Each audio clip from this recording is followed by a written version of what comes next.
What is up, guys? So, welcome to 99 Everything with Jonathan Lau. That's me. And today we have our first guest for the podcast. So, I'm just going to introduce our guest. So, I'm very excited about this particular guest too, because he exemplifies pretty much what my podcast is about, just maxing out all stats. So, our guest is a successful personal trainer. He is an online coach, content creator, and he's also been featured on news.com.au. He can box, he can do calisthenics, he does weight training, and he runs too. And the most amazing part of all this is just 7 years ago, his life was very different. And I'm going to let him kind of talk through all that today. But without further ado, I'd like to welcome Andrew, AKA Oneout. So a little bit about myself, like you said, bro, 7 years ago, my life was completely different. I was actually about 15 kilos heavier, overweight, no muscle. I had been in a, probably like, I wouldn't say a downward spiral because I thought my life was pretty good because I was making money. But in terms of health, I was probably just terrible, and I'd always try to get back into the gym. Like I'd be trying to go to the gym, I'd buy like, what was it back then? It wasn't My Muscle Chef. It was something before. I think My Muscle Meals. Back then, that was the bodybuilding food, and I'd have that, and then I'd try to go to the gym and train. But I wouldn't get like a great workout out, and I'd come home and I'd be driving around selling heroin, but I'd be eating like sushi with garlic sauce in between. That's probably why I couldn't get my training back. But yeah, that was my life for a long time, bro. Let's let the listeners and viewers kind of get a bit more context. So, 7 years ago, what basically happened? What was that big turning point? So it's about 7 years ago, I got arrested, and I wouldn't say the turning point was when I got arrested. It probably happened over time in 2 years. So I got arrested. I spent a bit of time at Bathurst and Parkley in Windsor. So for those that don't know, those are jails in Sydney, and that was kind of like my lowest point in life because I was away from family, away from my friends. I had nothing to my name. Like I lost everything. So when I got arrested, I was silly. I used to go out a lot. I used to party a lot. I used to spend all my money too, and I would spend it as quick as I made it. I was just really enjoying life, and then when I got arrested, I realized that wow, I got nothing now. I have to start at zero. And it's not like I could start at zero again, like straight away. I'd have to wait until whenever I got out. Mm-hmm. So sorry to interrupt you, but let's dial back even more. So how did you get into all this? And you want to kind of tell us about your upbringing? Yeah. So growing up, I lived in Villawood in my primary school years. Yep. And then I moved out towards further southwest in my high school years. So I moved out to Busby, Green Valley. Shout out to the 6'8". And I spent my high school years there. And it wasn't really a bad school in that, but growing up in high school, we used to always look up to the older boys, and the older boys were always getting up to trouble, and we thought that was cool. So we kind of sort of followed in their footsteps, and it didn't really help after school that I was the one that was kind of failing in all my in my group of friends. I was kind of failing in school a little bit. I ended up failing HSC because I think from 16 and onwards, there was a lot of partying happening. So everyone's 16th birthday, 18th birthday, it was just endless partying. I couldn't control myself, because that was when I was first introduced to alcohol, and then I just enjoyed the social life so much.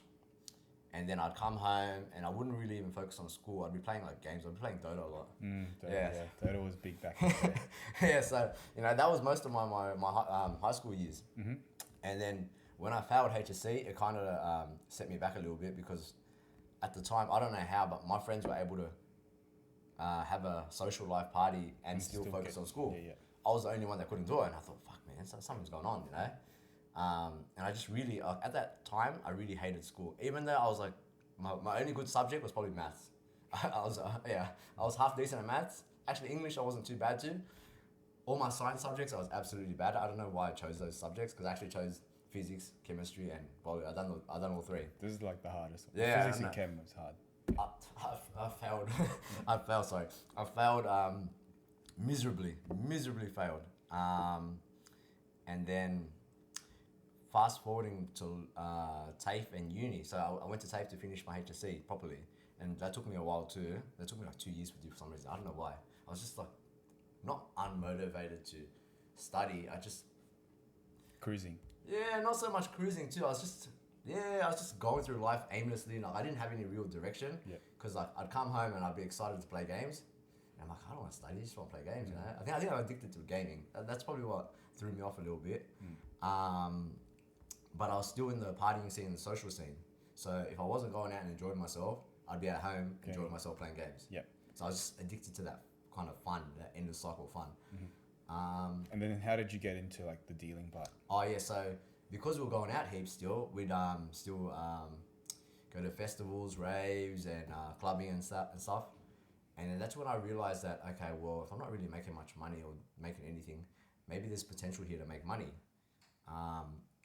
So I got into dealing inside like different social groups, because that's the age where like you kind of meet a lot of people at university. Everyone's finishing school, you go into a lot of parties, so like your social network kind of grows from there. And then I thought, I now have a network, I might as well supply to this network. So I started selling pills and weed.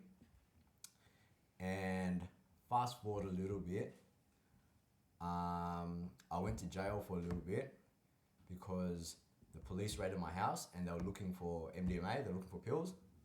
Luckily I had none at the time inside my house, but what they found was a replica firearm. And then that got me my first little lagging in jail. Then I got bail for that. I didn't stay in jail long enough to learn. So when I got out, because I didn't roll on anyone. What does that mean? So because I didn't snitch on anyone, Yeah. You kind of like get like a little bit of a reputation. So people think, oh, well, this guy's solid, you know. Let's get this guy to work for us. So one of my friends introduced me to his one of his family, I think it was cousin-in-law or something. And they needed a runner for the heroin run. And I thought, oh, cool, you know, a chance to make money. Yeah, so I went from selling pills and weed to selling heroin. And then the money was a lot more consistent, and it was a lot more, what's that word? A lot more great. Yeah. It was a lot more great, a lot of money. And then when I started making more money, my ego shot up another level too. And I thought, wow, you know, this is pretty good. And then that's kind of when my life kind of went towards a negative way. Yeah, like I started being a lot more as a negative person, I would say. Like I thought I was better than everyone because I was just making more money. And now that I look back, it's like, how do I say this? I don't regret that type of person that I was, but I'm glad that I can look back and reflect and see that, you know, that was me, and that wasn't a good person to be. For sure. Yeah. You've grown. Yeah. Interestingly though, we have a mutual friend that he told me when he went to parties with you, you were actually still really cool. So funny story. Which one was who's this? Matt Jean. Matt Jean. He just told me that when he saw me hanging out with you, Yeah. like he was like, oh, I used to like see him at parties and he was like a chill guy. So interesting. Even though that you perceived yourself that way, I guess other people just still thought you were like a chill guy. Well, I think I was always like very friendly and very nice to people that are outside my close circle, sorta, but like sort of close to me. And I thought I was like competing with like my mates. So like I probably thought I was better than all of them because I was making more money. So Right. I was never really addicted to people that are outside my circle. Oh, I see. Yeah. So that's why I think I was a bad person in that sense. Moving forward, what happened? Oh yeah, so I was getting lazy with the way I was selling heroin, and at some point in stage, like I think the police just had to put surveillance on me from something silly I did. I might have just done a bad deal and someone saw and someone snitched or something. Could have been anything. And then they put surveillance on my place. And funny story that day, actually, I could have gotten away with everything. My life would be completely different if I got away with everything. So I haven't told this story yet. This is a good story. So that morning, I'll rewind a little bit. I have a mate who I used to play a lot of FIFA with. All the time, we used to play FIFA 24/7. Okay, and at our storage house, that's where we'd be playing FIFA most of the day. And that morning I was having lunch at the fish markets in the city. Yeah, the fish markets. Yeah, sorry, I'm vegan. I haven't been there in a long time. We were talking about that soon too. So I was at the fish markets eating, and my mate always calls me to play a game of FIFA, and I completely ignored his message. I go, this guy is trying to like hang out with me, you know? Like I was just like annoyed because he always tries to call me to play FIFA, and I just knew that, so I didn't bother calling him back to reply. So later that afternoon, I came home, and I came home to pick up some heroin, and I left, and I went to go fill up my car, and as I pulled up into the petrol station, a car pulls up behind me, and a guy walks out, and he walks directly at me, and he goes, "Hey, I'm a detective from Cabramatta Police Station." And I go, "Oh, fuck. Here it goes. And then I couldn't run, and I couldn't hide, and it was just the most embarrassing thing, sitting on the side of the road while they're just searching your car, the light sirens on, and everyone's just staring at you. And then I got arrested.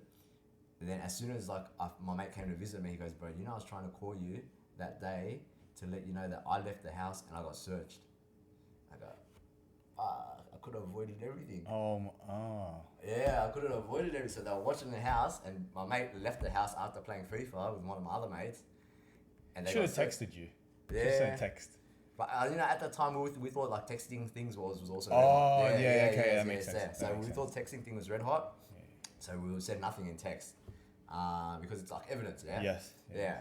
And then at the time I was like, fuck. And then at the same time, like fast forward again a couple of years later, I thought, you know what, this is probably the best thing that happened to me. Yeah, because it was like I wouldn't have turned around, and a lot of my mates will tell me now, but jail made you a better person. And I thought, it's hard to accept, but at the same time, when you look at like how far you've come, I really needed that low point in my life to get to where I am now. Yeah. And I feel like that happens to a lot of people. Like if they don't go through like an obstacle challenge, they just kind of stay where they are, right? Yeah. So that's really cool, man, to kind of get the background.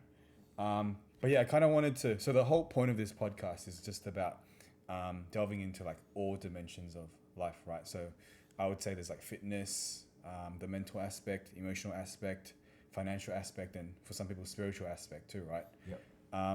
So you're like online coach / personal trainer.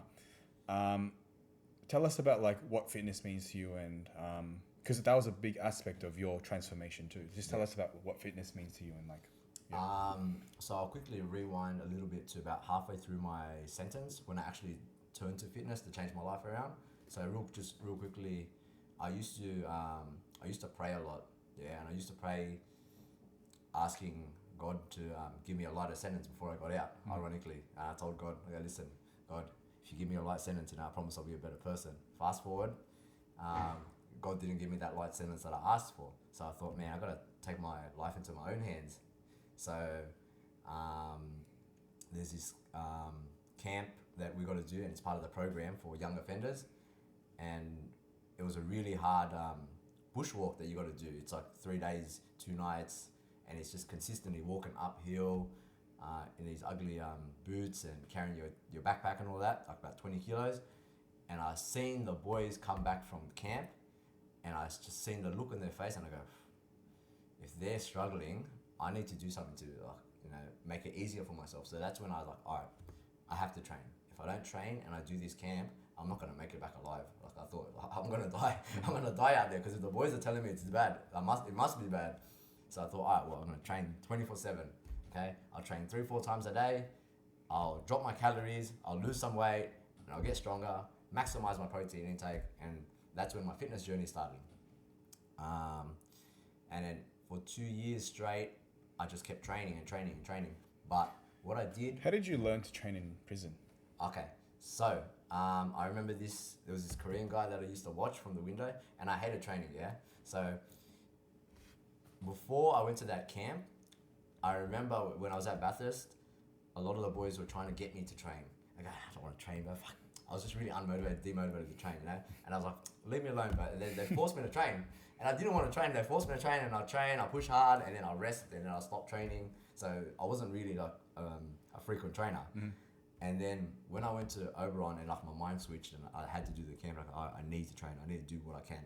So at that point, I remember looking at the yard, and I was like, all right, that guy, he's doing like kind of like a CrossFit calisthenics kind of thing. I don't really like that style, but he doesn't look like he stops, so I need to train with him. I need to like get that mentality, and I need to get some of that to rub off on me. So I started training with him, and then there was Islander guy, Tongan bloke. Shout out to my hair if you ever watch this.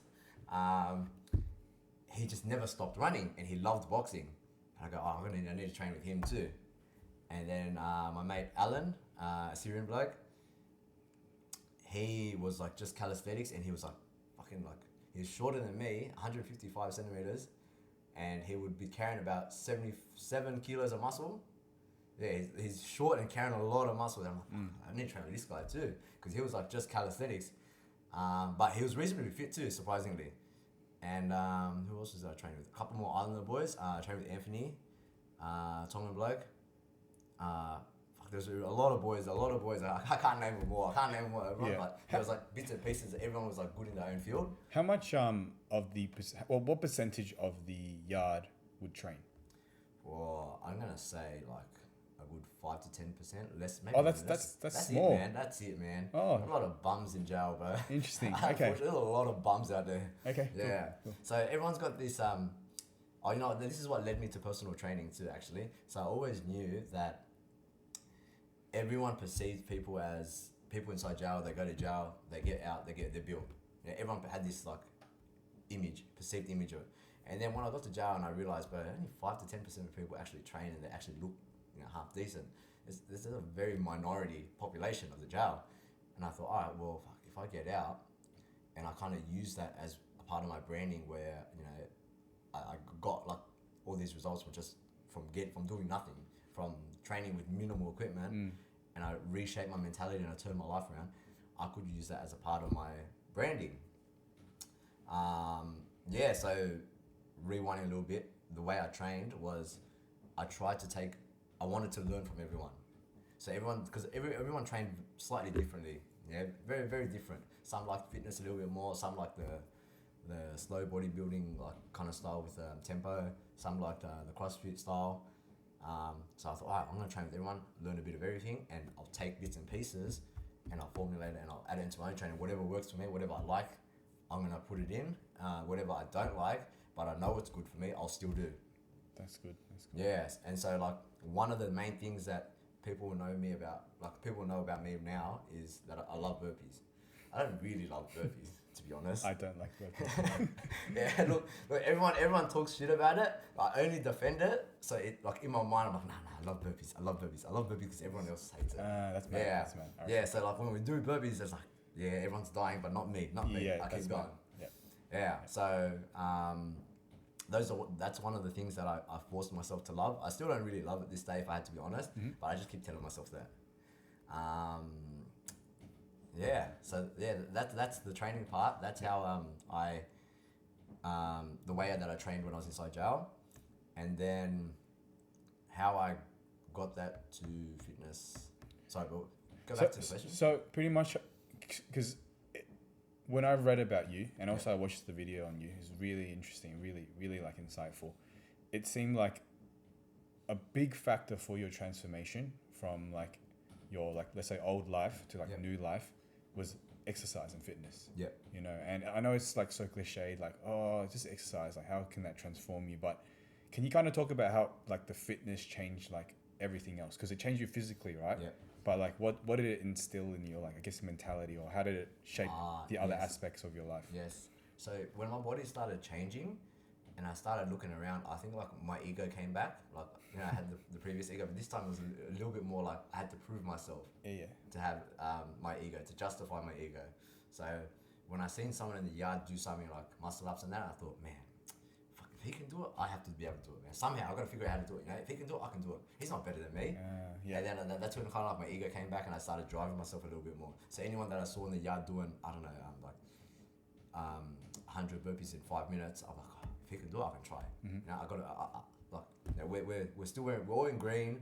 He's not that much different from me. Like, we might have different body shapes and like, we're still human, you know? We should be able to max out what we can max out. And I thought, oh, well, I'm going to try to do that and try to do that and do that, all because everyone was good at it. And I thought, well, I'm going to try to, like, you know, be an all-rounder, because I fell in love with training so much that I thought, you know what, every bit of fitness has to contribute to like being a better person. Everything about about fitness, it all benefits you in one way, shape, form, or another. And I thought, oh, well, I can't disregard anything. Like, I can't just say, you know, or too much cardio. I can't say too much calisthenics. Too much burpees. Yeah, too much. I can't say too much burpees. I just do a bit of everything, because it all benefits me in one way. So I'm gonna get like some form of benefit out of it. So I've got to be like an all-rounder. And then I thought that as my body changed, my mentality sort of changed too, because I was starting to get better than everyone. I was starting to see that, oh, you know what, man, I'm actually fucking one of the best in the yard. You know, I'm one of the fittest, one of the strongest. I can do like really good exercise. Like, for example, you see like the calisthenics like on the bar with where they do all the ab stuff. And I thought, man, I was like one of the only boys that could do it. And I go, fuck, you know what? I got to try to stay above everyone too. So not just beat everyone, but you know, stay above. Keep the level. Yeah, keep improving. But yeah. Where did that come from? Do you think you had that? Do you think, because you were saying you had that ego when you were like younger at the parties? Do you think that actually translated over? I think it translated, but I think like my ego came from playing games. Were you good at Dota? So I wasn't good at Dota, but I was really good at FIFA. Oh, okay. Yeah, I was really good at FIFA. Like, okay. I think it was FIFA 04 or 03. I was like, I'd say like one of the best players in Australia that used a shit team. Okay. Yeah. So this is interesting. So you already had that kind of competitiveness pre like jail and pre-transformation, but it's almost like you leveraged it in a very positive way, because fitness, like gaming, I guess, unless you're like top 1%, you can make a career out of it, right? But with fitness, it's not really entertainment, but I guess you literally build yourself, you know. So it's interesting, like there were old things in your past that you ended up using to improve yourself later. Yeah, I guess so. Yeah, like, so, you know, I guess that's where my competitiveness came from playing FIFA, because I always tried to be like the best out of my mates. And I think it's like what I needed was a little bit of hard work to see that I had potential. That's all it is. And I think like every time that I see that I have potential, I put my everything. My everything into it. Yeah. And I think like now that I'm like somewhat in the fitness industry, and I see that there's potential for me to make more money, I think I'm starting to like put more of that into it too. So every time I see potential, I think I start shifting my focus towards it. So yeah. I guess what's also really interesting is a lot of people in your situation, when, let's say even in jail, like they won't do that, right? Because it's hard, right? Especially as someone who didn't have much previous fitness experience. It would be, like you said, 95% of the yard are bumming around. Yeah. You know, so it's like, I'm always curious, like, what's the switch? Like, why go be that 5%, or why do? Because especially when you start fitness, you don't see any gains in the beginning. You know. I think it was because I also had I hadn't like nothing else was taking my attention. So I'll give you an example. In jail, there's heaps of things to do. Yeah, you can chase drugs, you can gamble, you can spend your life reading, like having no friends, reading, just sitting in the corner reading. You can just focus on working. A lot of people like they spend a lot of time on the phone, so they would go back and forth from the phones, just calling the people outside. And I think I was at a point in my life where I didn't have my attention taken away from me in other fields. So like I wasn't trying to chase smokes, buy smokes and that. I wasn't trying to chase drugs. I didn't really care too much for reading until I was inside my cell. Work was like only like not even half the day, like 2 hours of the day.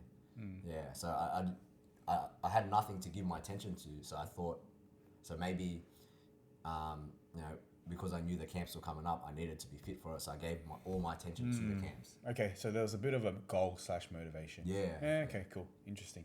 What type of fitness equipment do you have in jail? So obviously don't have like Nah, cables and No. machines? Well, I'll give everyone a quick rundown. So in maximum security, you pretty much have nothing. Most of the time, you would have a chin-up bar, dip bar, and whatever's out in the yard. So like seats, tables, whatever. So you make do with calisthenics through that. Most of the boys try to get inventive with weights. So what they'll do is they'll fill up like 5 liter drums, 2 liter drums of water, and they'll use that as weights. But it gets to a certain point where it's pretty light. Sometimes you get access to a gym, but it'd be like once a week, once a fortnight, if the officers even let you, you know. Why? I think it was just because they were like they seems- were always either short of staff, so they couldn't go according to the schedule that they had. Because they always have a schedule, but it doesn't really go according to plan. And the only thing that really went according to plan was like the in-house jail work. So yeah, so we'd rarely ever get the gym. So you'd have to make use of your training program on the fact that you're not going to get to the gym. So would you say calisthenics would be the most optimal style of training in prison? Yeah, it'd be pretty much like most boys like the staple workout that most of the boys would do is chin dip push. So instead of 10 sets of pull-ups, 10 sets of dips, 10 sets of push-ups, 10 rounds. That's like the most staple basic one that people would do. Yeah. So here's an interesting story too. The first time I met Andrew, we did a push workout together, and what was funny was he also told us the day before he did 1,000 push-ups, and that was like the first thing I knew about this guy. Like he literally did 1,000 push-ups. I don't know many people in this world who would do 1,000 push-ups. So that was something already very interesting about him. But cool. That's interesting too, because I was thinking if I was in jail, like what type of training would I do? Yeah. I think I would just do like chin-ups, dips, like lots of abs. Yeah. Well, like, I'll give you a quick a thought process that I had, because I ran into a lot of bodybuilders. In jail? Yeah, I ran into a lot of bodybuilders. So boys that were like doing bodybuilding type of training prior. Oh, before. Prior. Yeah. So prior to jail, and that's all they've ever known. So they would do something very similar as just chin-ups, dips, push-ups, and then they'd like get a broomstick and they'd use it, like put it through the water bottles and use it as weights. Yeah, curls. So the style of training would still be kind of like bodybuilding training, sets of 10, whatever. 3 sets of 10, 3 sets, then walk up the yard. So, and I noticed like they still would shy away from the fitness aspect. The running. Yeah, like running, the burpees. They would just do push-ups, like the very basic, very easy exercises, the stuff that, you know, everyone knows that works. And they might have variations, but at most they wouldn't be doing any of the fitness stuff. So I noticed. You know what I think? I think it's because people think cardio makes you lose gains. Yeah, probably. Yeah, you're right. Yeah. So.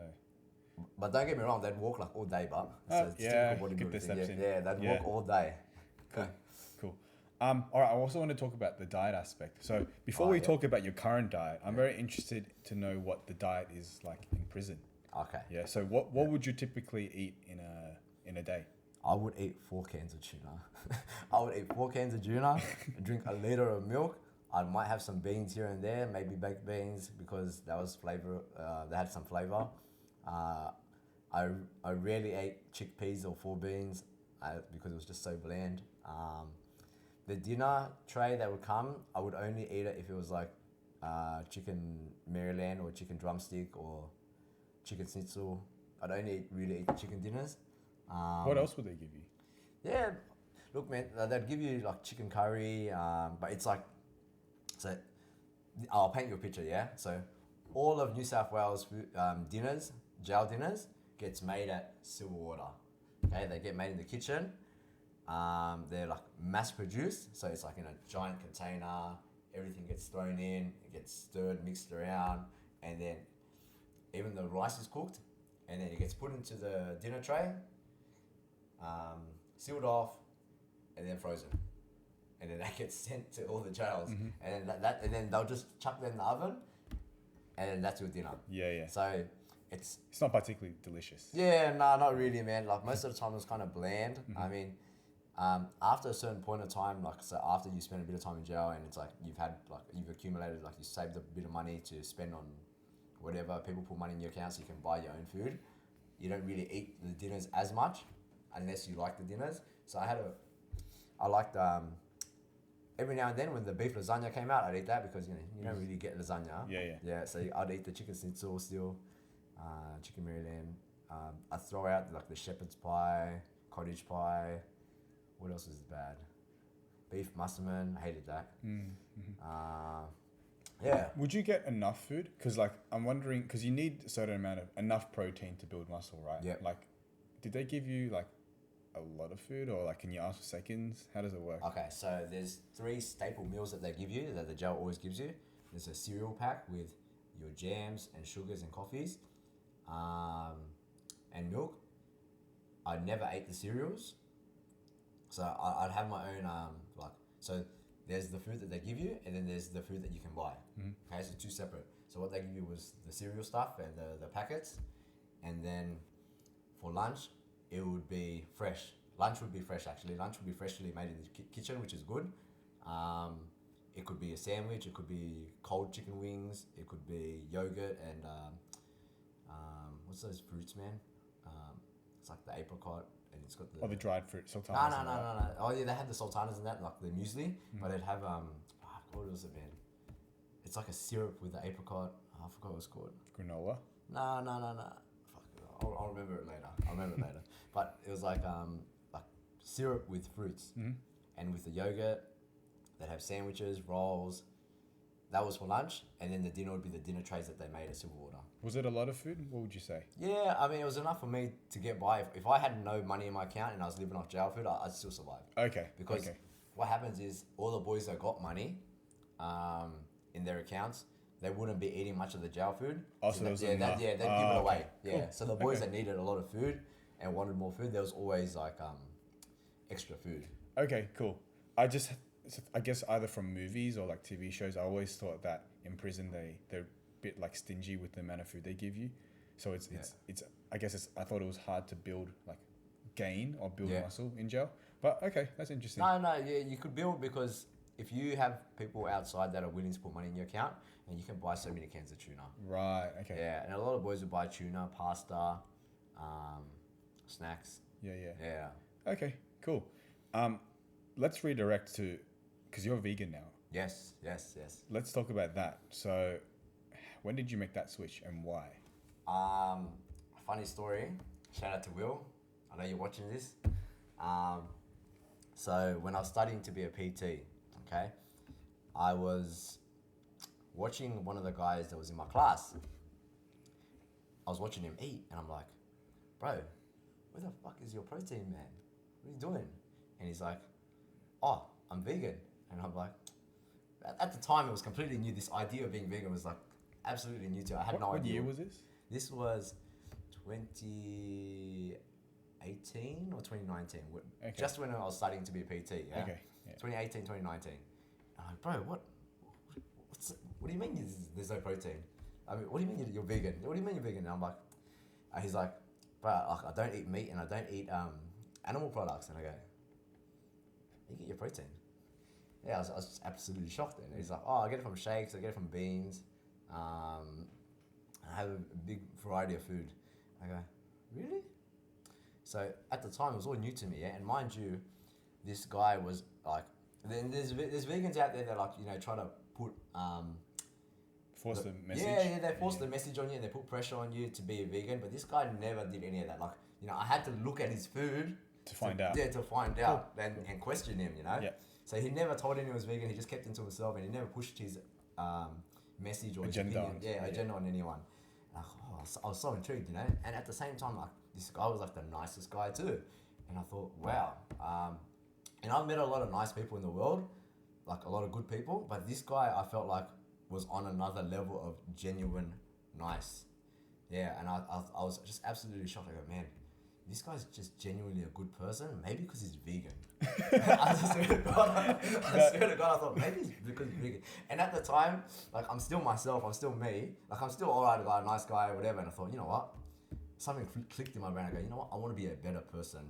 And I thought that being vegan was going to make me a better person because it would reduce, like, the greenhouse gases, like the carbon footprint, waste and all that. And I thought, all right, well, if I become vegan, it might not make me a better person, like a kinder soul, but at least I'll be doing something good. So I thought, okay, I didn't turn vegan straight away, mind you. So what I used to do was I'd have a vegan breakfast, and then I'd What have was it? so like like oats, very simple, very simple oats, almond milk, like very easy to make vegan, Yep. And then I'd have a regular lunch and a regular dinner, no fuss. And maybe like a month or two in, I thought, all right, I'm gonna have a vegetarian lunch, and I'll still have a normal dinner with like chicken, beef, whatever. What would a vegetarian lunch be? Probably be like an egg sandwich, egg wrap most of the time. Yep. And then I decided, all right, well, I can turn that vegan now. And then I would still eat chicken and beef for dinner. And whenever I went out because of social thing, I still ate meat. And then every now and then I'd have I'd replace the chicken with egg. And then fast forward a little bit, the Game Changers documentary came out. I was gonna say, because like that was around that period Yeah. when veganism got so massive. Yeah.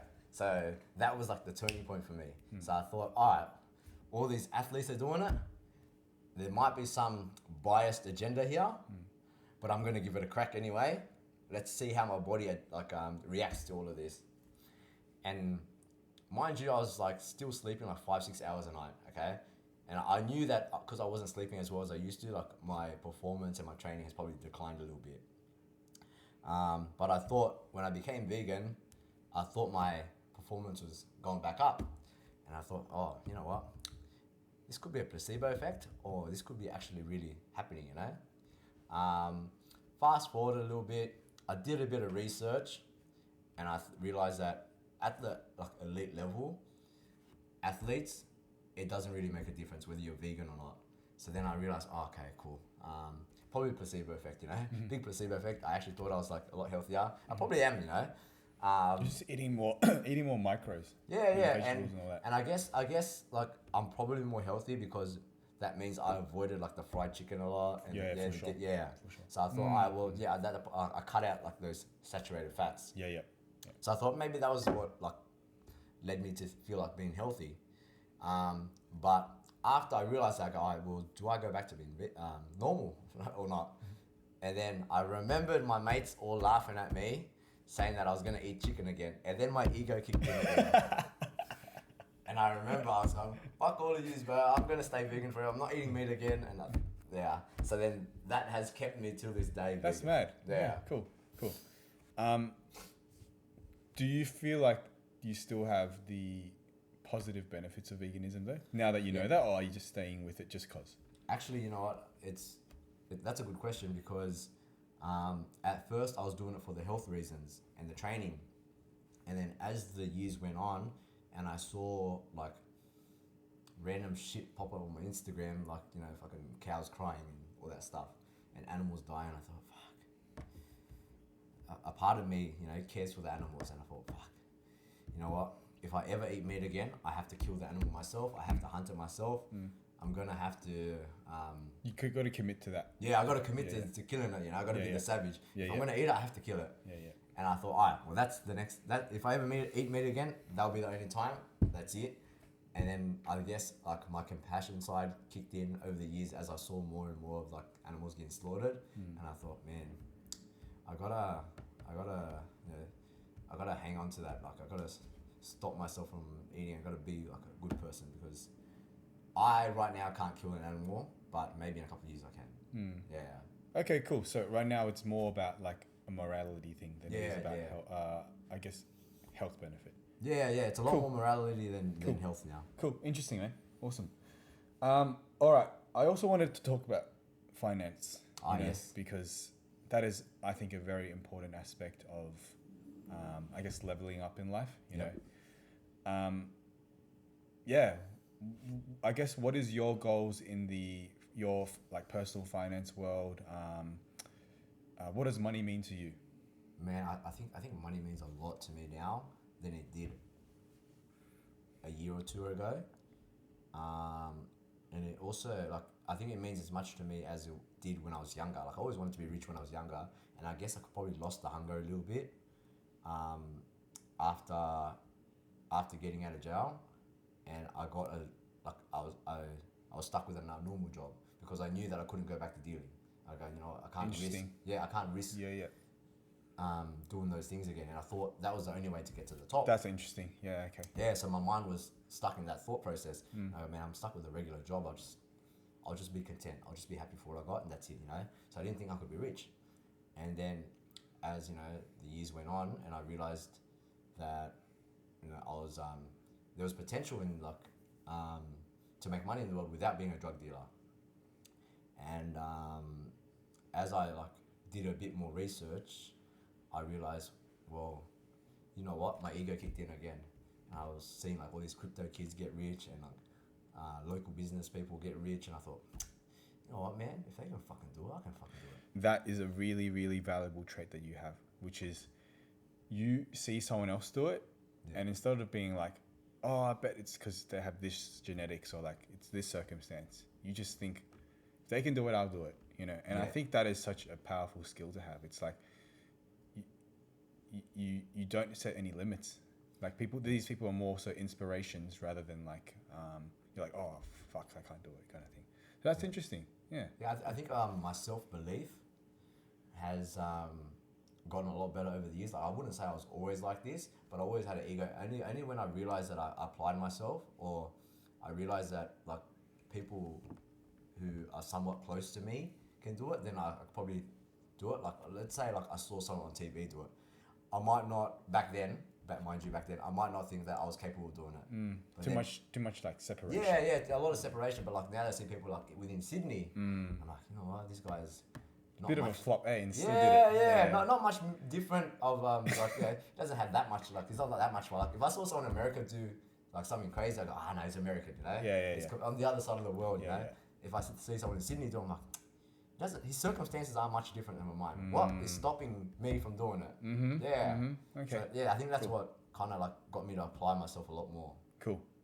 And I guess you decided to use personal training and online coaching as your avenue for accruing your finances. Yeah, so I didn't think it was possible at first. Mind you, so I'll give you a quick background. When I got out, I did a bit of construction for a bit, and then I worked at Audi for a bit, and I was doing the night shift, and I was making a little bit decent money, decent wages for the average person. But at the same time, because I was still training as hard as I ever was, people were still coming to me and asking me to train them. And I thought, oh, I'm going to get qualified. Might as well get qualified and get paid for it. If I'm going to train people, I might as well get paid. And I can't get paid unless I was qualified. So I'm going to get qualified. And then when I got qualified and I realized that what people were paying for a personal trainer, I go, there's some money to be made here, you know. And I made the adjustment in my career, and I go, you know what, I quit working at Audi. I'm going to go full throttle into being a coach. Mind you, before this, I remember one of my friends telling me, look, man, because I asked for people's opinion. I go, what do you think about me going into being PT? And one of my friends was like, look, man, I'll be honest with you, bro. I think if you're not already someone that's in the fitness industry already, you're kind of self-made, because you have to be established to make money. And I thought, there's a bit of negativity, but I didn't let it in. I still thought, fuck, he doesn't know anything. I mean, that's his opinion, but I'm still going to do it anyway because I reckon I can make money out of it.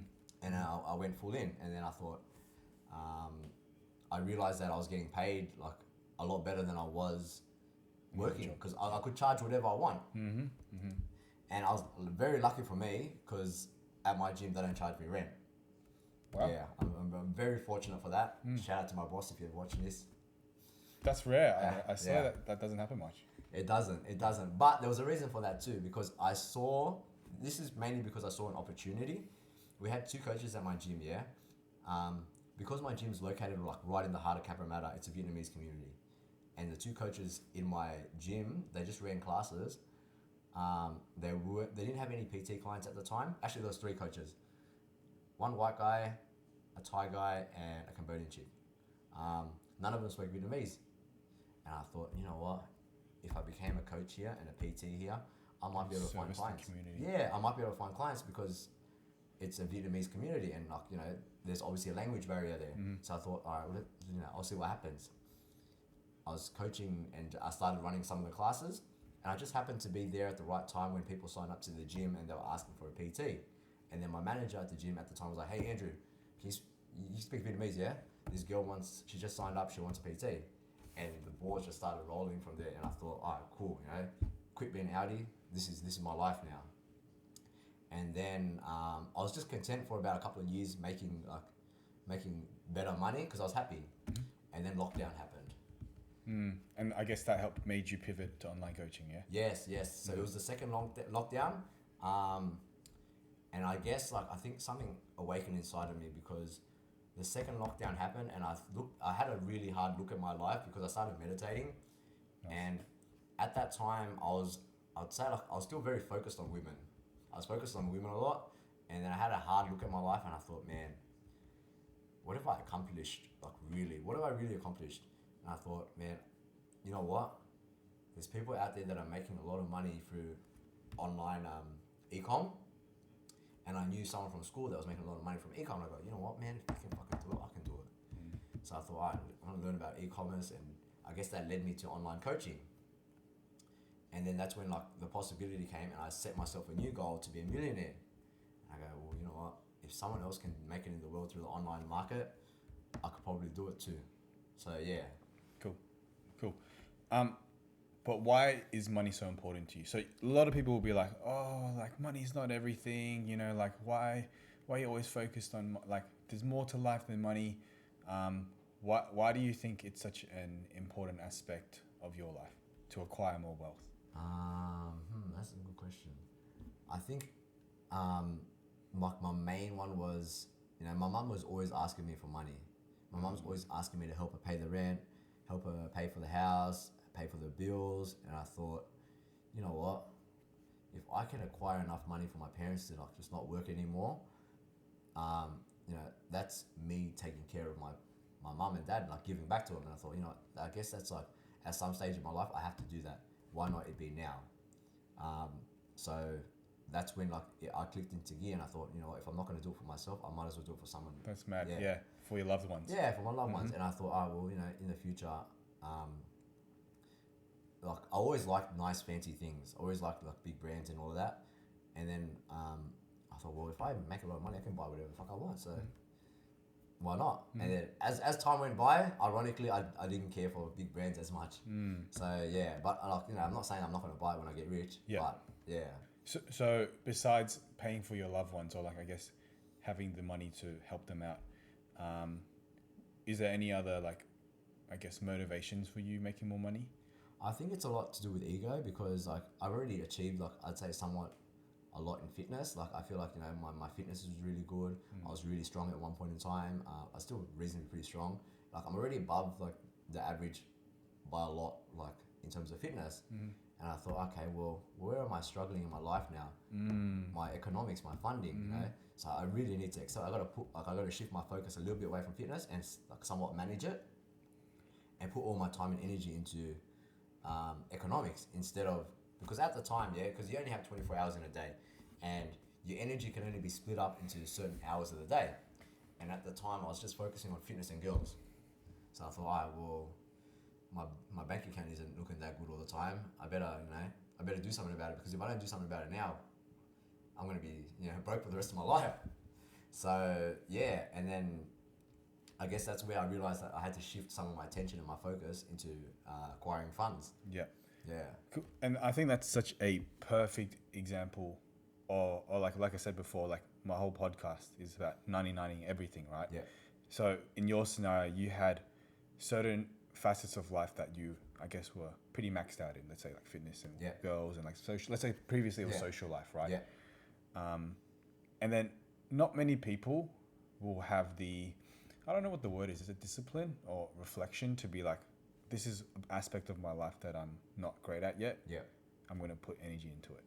But the thing is, I'm sure you have felt it now. It's once you've maxed that out, not only does your confidence, not only do you get the outcomes of money, but your confidence of whatever I put my energy into, I can just absolutely conquer.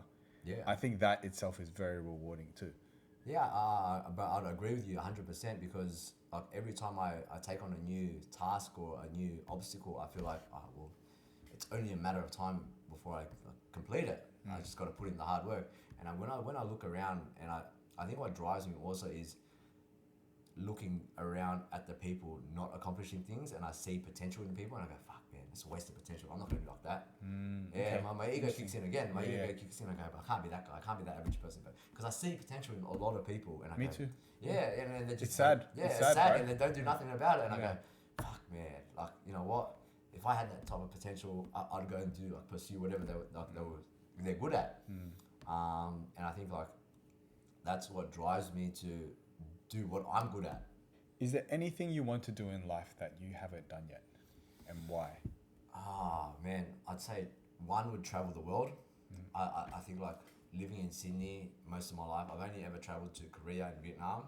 I haven't really gone around Sydney. I haven't really gone around Australia.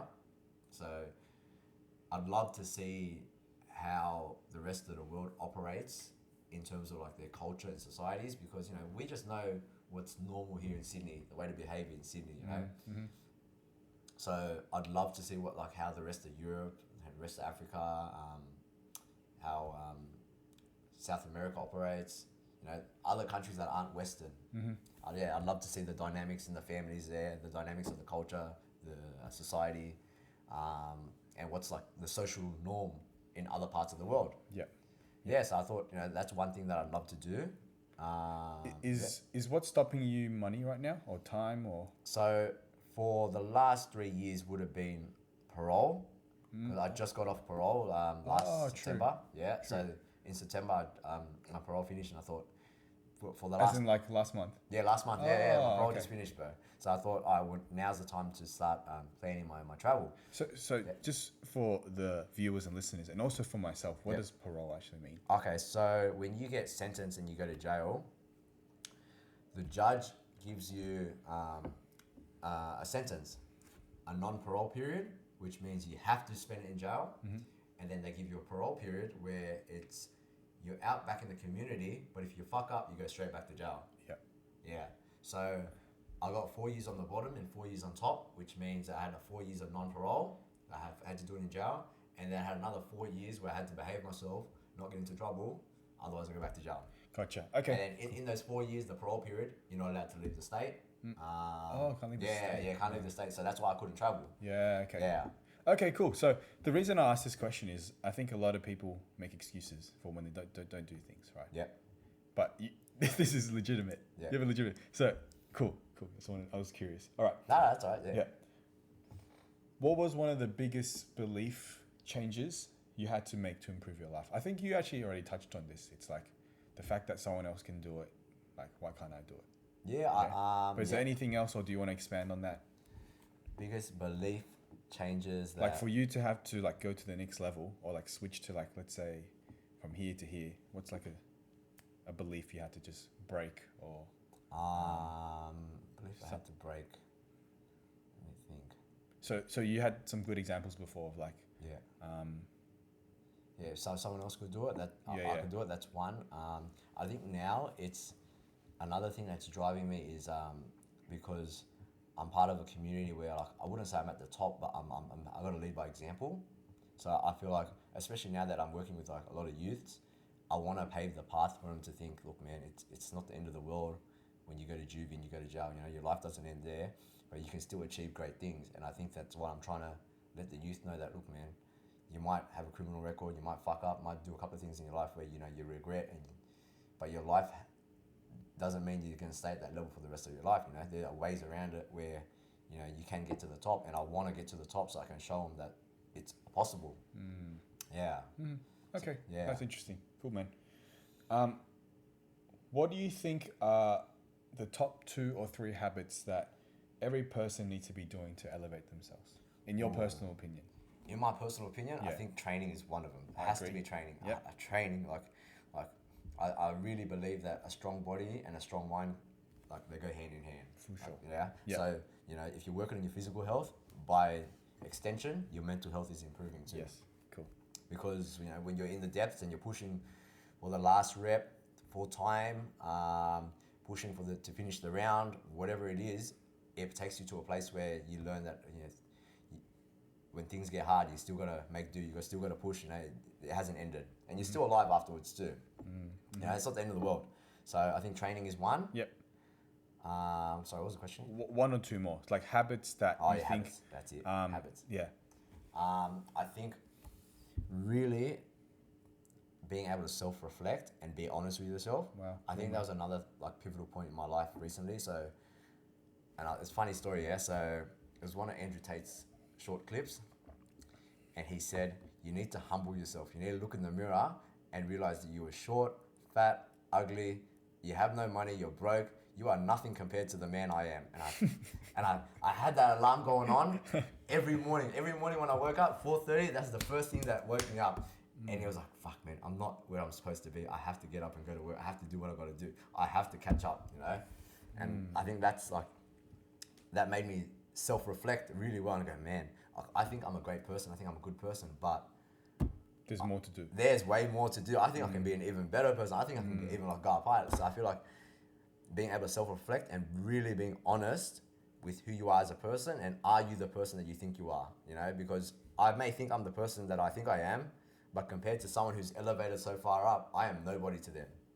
That's a good one, man. Yeah. That's a good one. Do you have one more? One more. Those two are already really good, but. One more belief. One more. Oh, habit. Oh, sorry. One more habit that you gotta. That you think will help people just elevate themselves. Being able to self-reflect. Training. Let's see. I don't read much. This is for the young people. Okay, this is for the young people caught up in the postcode wars. Because I realized as I got older, if you want to make money in this world, you have to be able to network. So you have to get rid of your ego in terms of like thinking that you're better than people, and you have to be polite, respectful, and you know, when you meet new people, don't just disregard them because they're from another area code. They're not from your area. Don't disregard people because of that. Be open to the fact that someone can teach you, or someone can help you elevate to the next level. So don't have your circle closed off. Yeah. Okay, good one, man. And just to touch on that, you know how you said you'd party and be social back in the day? I think that's actually a skill to be honest. To be able to just, because if you're not social, if you're like very like introverted, you can't network. You know? You make a good point. I think I could have probably used less drugs back in the day. I think all of us do. Yeah. You're a very positive guy. Yep. You know, and I also believe like you want to be around people who are uplifting and all that, right? Yep. But what is your thoughts on dick sucking versus giving respect? Okay. You know. So, you know what? I think dick sucking is maybe misinterpreted and in a certain way where it's like people will look at someone for being polite. Let's say you're polite with me, yeah, and you're very nice to me, and someone from the outside perspective might see that you're dick sucking me, but they don't see that there's a value exchange happening. So I think, you know, for respect, it's more value exchange, and obviously dick sucking is just being really nice to this guy, and even though he's treating you like shit. Do you know what I mean? So I think that's like, I think that would be the distinctive factor in dick sucking and what was it again? Respect. Yeah, respect. Yeah, sorry, respect. Yeah. So there's level of inequality. Yeah, level of inequality. You know, like so. You know, there's nothing wrong with being polite and being respectful. It's just if the person isn't returning it and you're still giving your everything to them, like kind of like being a simp. You know? Yeah, kind of like being a simp. Yeah, so basically being a simp, but to a guy. To guys. Yeah. Cool. Yeah. I think the other aspect of it is if you're dick sucking, it's almost like you're not actually giving props because you want to give them props. It's like you have an agenda. Yes, you know? yes. So it's not very genuine either. Yeah, I think that too. Yeah. Cool. Awesome, man. We have our last question. Yep. Oh, let's do second last question. I'm going to list 3 people who I would consider traditionally very successful, and I want to hear just your short thoughts on why you think they're very successful. Okay. So the first one is Mr. Beast. I don't know much about him. I know very little, and I only recently learned about him in the last week or 2. Okay. Yeah. So what I know about him is he opened up his burger joint. Yeah. And I know Gary Vee speaks a lot, very highly of him, saying that he's going to be the first centimillionaire or centibillionaire or something. Centimillionaire. I actually haven't watched any of his videos, but I've heard that he does a lot of videos, a lot of content. I think that if all these people are backing him up and he's got a really good grasp on the social media game and the marketing, so whatever he's doing, I think he's doing right. But for now, I haven't seen any of his content to really digest and use it like to better myself. Yeah, okay. yeah. Cool. Fair enough. But I do think he's someone to, you know, if he does produce content to talk about how he got to where he got to, I'd love to, you know, digest that. Cool. I have the second one, Drake. Drake. Why do you think Drake is so successful? Man, I think his work rate is everything, eh? I think he's got this like inner hunger and fire to like dominate the music industry, and he just doesn't stop working. Because yeah, and I think that's what it is. Because, you know, when I first heard Drake when I was younger, like in high school, okay, I used to think, bro, this guy's like fake gangster, try to be like hectic, you know. And then as the years gone on, I started liking his music more and more. And then recently, I looked at his music, like the stuff that I used to listen to when I was in jail. I go, how is this guy still making music? Because people always fade out, you know. People like they get less hungry or something, you know. Yeah, and I feel like this guy must have a really good work ethic where he just wants to leave a super everlasting legacy, and it's like he probably looks up to Michael Jackson or something, or like anyone else that's dominated for a long time, and I think he wants to have like an everlasting legacy because. Look, Michael Jackson's got an everlasting legacy. Like, you know, he's like almost timeless, and I think that's what Drake and Chris Brown probably trying to do too, because they're trying to be timeless. Yeah. Cool, man. Awesome. And the last one's LeBron. Oh, but I'm not into basketball, but I watched a lot of his interviews. Man, this guy is like another workhorse. Right. I think he's another workhorse based off like what other people have said about him, what other like his teammates. And I think, man, like work ethic is second to none. And I think he's very right about like work ethic has to come before talent 100% of the time, you know, because you'll never get to see your talent shine unless you get up to like everyone's worked like 99% hard. And then that's when the talent will show. So, and I think he's a big believer in that. And I think, bro, talent always. And I think like, I resonated with that because for a time, this is a good story actually. So, you know, when I first got out, I started playing OzTag again with my old friends. And I'd say I was the fastest player on the field. Okay, when I first got out of jail, I didn't think I was fast too, because when I was in jail, I was one of the slowest boys playing touch footy. Like, you know, and I'd be up against like the Koori kids and like the Islanders and the Aussies, and boys are a lot faster than me for some reason. You know, they just had bigger legs, bigger drive.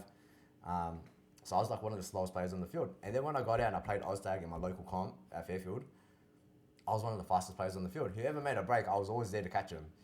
And I would be really quick at a dummy half. And then I realized, you know what? I'm not that fast, like genetically. I just fucking work hard.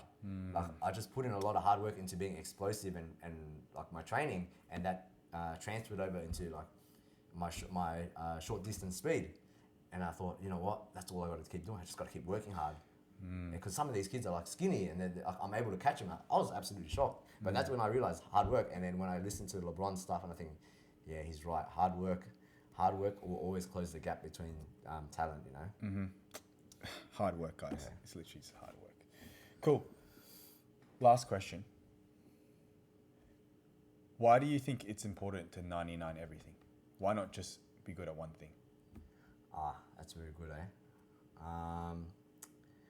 I think if you are 99 at everything, you're almost delving into, you know, this is a realization that is coming to me now, that if you're 99 of everything, you're going to be in a lot of circles. And if you're in a lot of circles, you're going to have a wider network. And if it ever comes a time where you need to, you know, network and make money, I feel like because I've been in a lot of different communities, I'm able to draw out support. So I think that's one good reason being 99 in everything. Another one would be, I feel like if you're somewhat 99 in everything, it doesn't leave you with any weak spots. Facts. Yeah, so like, you know, you don't have a blind side, you know, like let's say like someone who's competing in CrossFit or a decathlon, they have to be 99 at everything, so they don't have any weaknesses. So when they're up against their opponents, like the opponents are like, oh, I'll just catch him on the bike. Yeah. You know, like they'll, you know, you're always gonna give your competition a run for their money. Yeah. So I think that's why it's important. Yeah, and I feel like if I was training with someone and we're doing a bit of everything, and then I seen that he's better than me at, I don't know, let's say for example, heavy pull-ups, upper. All right, he might be heavier than me, but I got him on everything else. I got him covered on everything else. Interesting. Yeah. Yeah. And I guess that keeps the confidence too. Yeah. Oh shit. Yeah, exactly. Yeah, it keeps the confidence. Yeah. So I think that plays a big pivotal role. Yeah. Cool. Awesome, man. So if people are in search for some motivation or if they're looking for an online coach in the, what was it, Southwest Sydney area, right? Yep. Fairfield? Yep. Fairfield? Cabra. Area. Where can they go find you? What's the best place to You find can find me on Instagram, Oneout Training. You can find me on TikTok. I don't really contact people. I don't really message people on TikTok. But Oneout_ is my TikTok. Oneout Training for my YouTube. I'm getting my LinkedIn profile. Hell yeah. reworked. That's it, man. Let's go. My Facebook is Oneout also, but mainly I reply mostly on Instagram. That's my main social media. Cool. Instagram. Awesome. But yeah, bro, just want to wrap it up, but I do want to give you some recognition because I don't very regularly meet new people that like genuinely inspire me. Yeah. But Thanks, bro, just hearing, like learning about your story. And here's the other interesting thing is like when I first met you, like you don't say this stuff. You know what I mean? Like you appear just very humble, but like from where you came from to where you are now, like that is truly inspirational, man. Like, and I really don't say this to most people, so just props to you, man. Keep doing your thing. Appreciate it. And thanks for coming on the pod today, man. Appreciate it, bro. Anytime, man. All good. If you want to have another episode later and you've got more things to discuss, Oh, I'm happy. for sure. The gel stuff's very interesting, man. But yeah, guys, that's the end of the podcast. Be mad if you liked and subscribed on whatever platform you're listening to or watching. But we'll catch you in the next one. Peace.